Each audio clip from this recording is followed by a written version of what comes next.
My father nearly had a heart attack when I told him I was quitting medical school to open a coffee shop. In our family, success had a very specific definition. You either became a doctor like him and my older brother Michael, or a lawyer like my sister Andrea. There was no room for alternatives, especially not something as lowly as serving coffee. Do you have any idea how much money we spent on your education? He roared, his face turning the same shade of red as the expensive wine he just spilled on our dining room table. 8 semesters at Johns Hopkins, and you want to become a barista? My mother sat silently, dabbing at her eyes with an embroidered napkin. She always cried when she was disappointed, and right now she was very disappointed. It's not just about serving coffee, I tried to explain. I have a vision for something different, something unique. Unique? Michael interrupted with a snort. He adjusted his designer glasses, looking every bit the successful neurosurgeon he was about to become. Have you seen how many coffee shops fail in their first year? How many Starbucks are already on every corner? Andrea, fresh from winning her first major case at her prestigious law firm, couldn't resist joining in. I'll let her try, she said with fake sympathy. When she fails, she can always come back to medical school. Assuming they'll take her back. I looked down at the business plan hidden in my laptop bag. I'd spent months developing it, researching everything from bean sourcing to customer psychology. But I knew they wouldn't want to see it. In their eyes, I was just their foolish little sister having some sort of quarter-life crisis. I'm using my trust fund, I announced quietly. The room fell silent. Absolutely not. My father's voice was ice cold. That money is for your future, not for some ridiculous coffee shop fantasy. I turned 25 last month. I reminded him. The trust is mine to control now. My father stood up so quickly his chair fell backward. If you do this, you're on your own. No more support, no more safety net. When this fails, and it will fail, don't come crying to us. I stood up too, surprisingly calm. I won't. That night, I emptied my trust fund, all $200,000 of it, and put it into a new business account. The next morning, I signed a lease on a small storefront in a quiet neighborhood far from the trendy areas where most coffee shops clustered. My family thought I was crazy to choose such an unfashionable location, but they didn't understand my plan. The building had history. It was an old bookstore that had closed down years ago, with beautiful wooden shelves still lining the walls and a small garden in the back. The rent was cheap because no one else wanted a location so far from the hip districts. But I saw its potential. I named it The Last Page, a nod to the building's history and my own new chapter. Instead of gutting the interior like most modern coffee shops would, I restored the old shelves, filling them with used books that customers could read while they drank their coffee. The garden became a peaceful oasis where people could sit among herbs and flowers that I would use in our signature drinks. But what made The Last Page truly different wasn't its atmosphere, it was the coffee itself. During my time in medical school, I'd become fascinated with the chemistry of coffee, how different roasting techniques and brewing methods affected not just taste, but the way caffeine was released into the body. I developed my own roasting profiles, experimenting with timing and temperature until I created something unique. My first employee was an engineering student named David who dropped out of MIT to pursue his passion for coffee roasting. He thought my ideas about coffee chemistry were brilliant, and together we spent countless nights perfecting our techniques. This isn't just coffee, he said one night as we tested our latest roast. This is science. The day we opened, exactly 3 customers came in. The next day, we had 5. My family didn't even bother to show up for the opening. Michael sent a text. Hope you kept your medical school notes. But slowly, something started happening. People who tried our coffee came back. Then they brought friends. Word spread about the strange little coffee shop with the incredible drinks and the peaceful atmosphere. A local food blogger wrote about our signature drink, The Awakening, which used a special roasting process I developed that released caffeine more slowly, providing sustained energy without jitters. The article went viral in the local food scene. Soon we had lines out the door every morning. Regular customers started calling ahead to reserve their favorite spots in the garden. Local business people discovered they could actually think and work better in our quiet, book-lined space than in noisy chain cafes. 6 months in, we were profitable. Not hugely so, but enough to prove this wasn't just a rich girl's fantasy. I reinvested every penny, improving our equipment, training staff in our special techniques, refining our processes. Then came the corporate customers. It started with a few executives from nearby offices who swore our coffee helped them focus better during long meetings.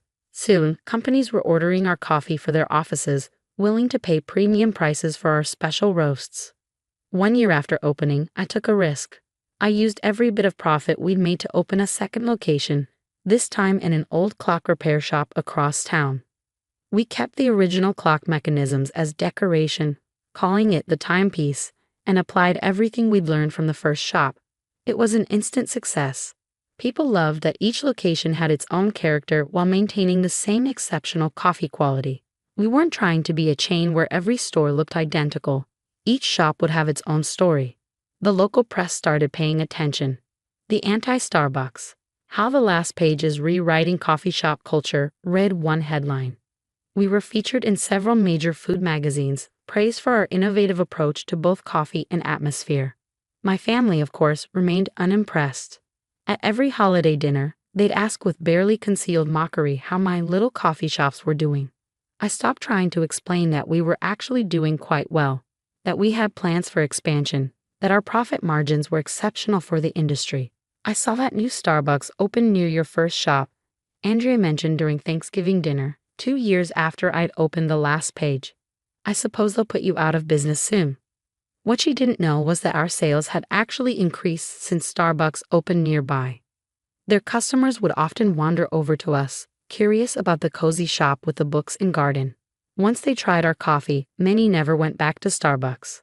By the end of our second year, we had 5 locations, each in a unique historic building, each with its own theme but the same exceptional coffee. We called them the story shops, the last page, the timepiece, the inkwell, in an old stationery store, the stage door, a converted small theater, and the captain's log, a former maritime supply store. Each shop developed its own loyal following, but they all shared our commitment to quality and our unique roasting process. I had painstakingly documented every aspect of our operation, creating detailed manuals for everything from bean selection to customer service. David, my first employee, had become my head of operations, overseeing our central roasting facility where we produced coffee for all 5 locations.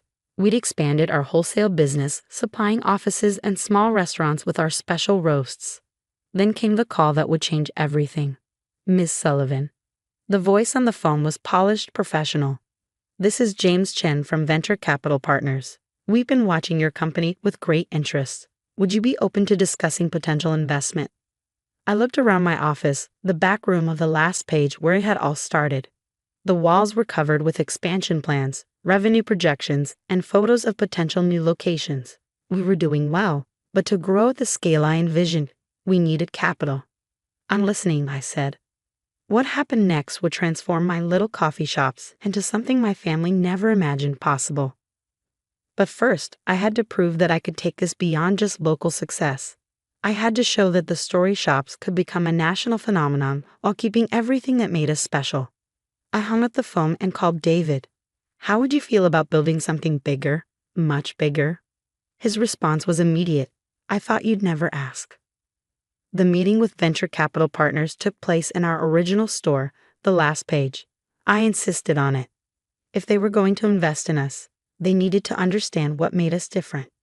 James Chen and his team arrived in expensive suits, looking somewhat out of place among our vintage books and mismatched furniture. I served them our signature awakening blend myself, watching as their skeptical expressions changed to surprise at the first sip. This is remarkable, Chen said, staring at his cup. What's different about it? I explained our proprietary roasting process, the chemistry behind our unique caffeine release system, and our commitment to sourcing beans directly from small farmers. Then I showed them our numbers, revenue growth, profit margins, customer retention rates. We're not just selling coffee, I told them. We're selling an experience, a feeling, a moment of peace in a chaotic world. And we're doing it while maintaining quality and authenticity at every location. They offered $50 million that day. I negotiated for $75 million and maintained majority control. The next phase of the story shops was about to begin. The expansion was strategic and careful. We didn't just open stores, we found buildings with character, places with history. Each new location had its own theme, its own story, while maintaining our core principles of quality and atmosphere. In Boston, we converted an old library into the Bookmark. In Chicago, a former record store became the Symphony.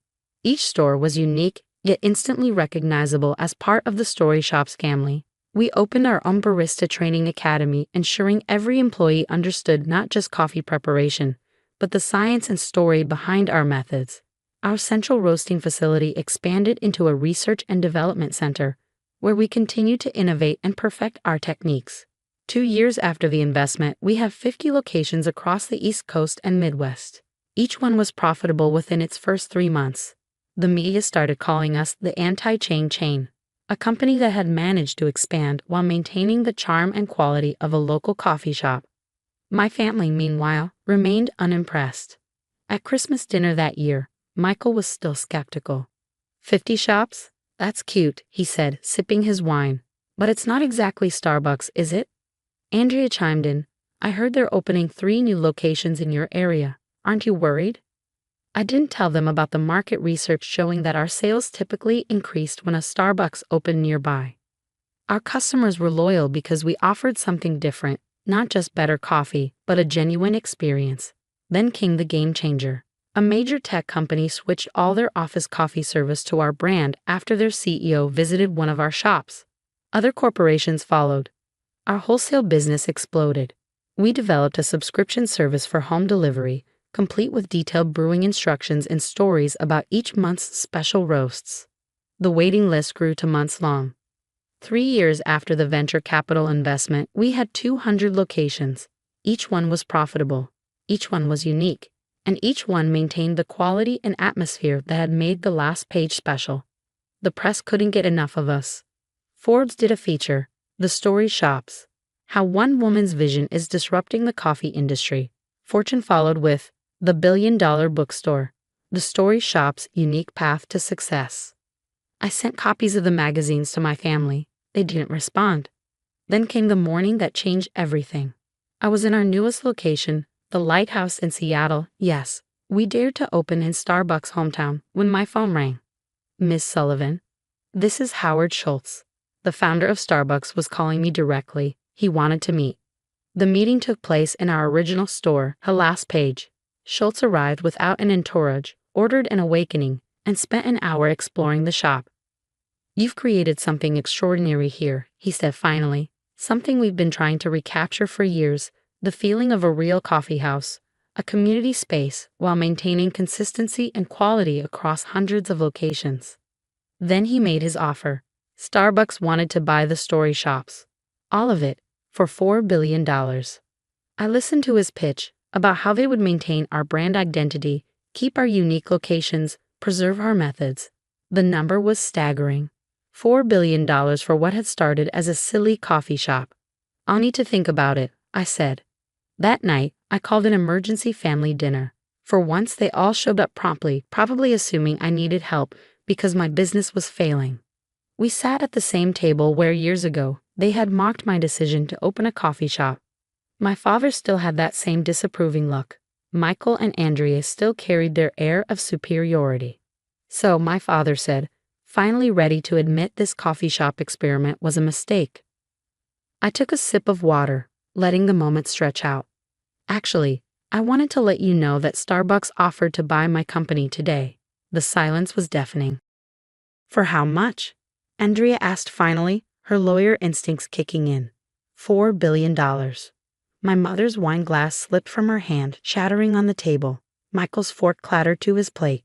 My father's face went through a remarkable series of color changes. That's impossible, he stammered. I pulled out my phone and showed them the official offer letter. Their eyes widened as they saw the numbers, the terms, the signatures. But they're just coffee shops, Michael whispered. No, I corrected him. They're Story Shops, and there are 500 of them now. Andrea, ever the pragmatist, leaned forward. You're going to accept, right? $4 billion is. Actually, I turned them down this afternoon. If they were shocked before, now they were completely stunned. You what? My father exploded. Have you lost your mind? I stood up, smoothing my dress. The story shops isn't just about money. It's about creating something meaningful, something that makes people's lives a little better every day. We're profitable, we're growing, and we're doing it our way. Why would I give that up? But $4 billion, Michael repeated weakly, is less important than building something real. I finished. Now, if you'll excuse me, I have an early meeting tomorrow. We're opening our first international location in London next month. I walked out of their house feeling lighter than air. The next morning, I was back at the last page before dawn, making coffee alongside our staff, chatting with regular customers, living the dream I had when I first decided to quit medical school. A week later, the news broke. Story Shops turns down $4 billion Starbucks offer, announces international expansion. Our customer numbers surge even higher. People loved that we chose an independence over a massive payday. One quiet evening, as I was closing up the last page, my father came in. He looked around the shop as if seeing it for the first time. The carefully curated books, the peaceful garden, the contentedly studying students, the laughing friends, the lovers on quiet dates. I never really understood before, he said softly. This isn't just a coffee shop, is it? I handed him a cup of our newest blend. It never was. He took a sip, his eyes widening slightly at the taste. I was wrong, he said finally. We were all wrong. This is what success really looks like. I smiled, remembering all the doubts, the mockery, the dismissal. Would you like to hear the story of how it all started? He sat down in one of our comfortable armchairs, looking at me with new eyes. Yes, he said. I would. And so, in the quiet of the shop where it had all begun, I told him a story of how a disappointed medical student had built an empire by believing in something different. How success doesn't always look like what people expect. How sometimes the best revenge isn't proving others wrong, but proving yourself right. Today, the Story Shops has over 700 locations worldwide, each with its own unique character and story. We're still growing, still innovating, still creating spaces where people can find a moment of peace and a perfect cup of coffee. My sister Andrea recently opened her own law practice in one of our shops. Michael holds his patient consultations in our garden space. And my parents? They've become regulars at the last page, proudly telling anyone who will listen about how their daughter revolutionized the coffee industry. But I'm most proud of the fact that in every story shop, whether it's in New York or London or Tokyo, you can still find the same thing that made our first location special. Not just great coffee, but a place where stories begin, where moments matter, where life slows down just enough to be savored, like a perfect cup of coffee on a quiet morning. And that's worth more than any billion-dollar offer.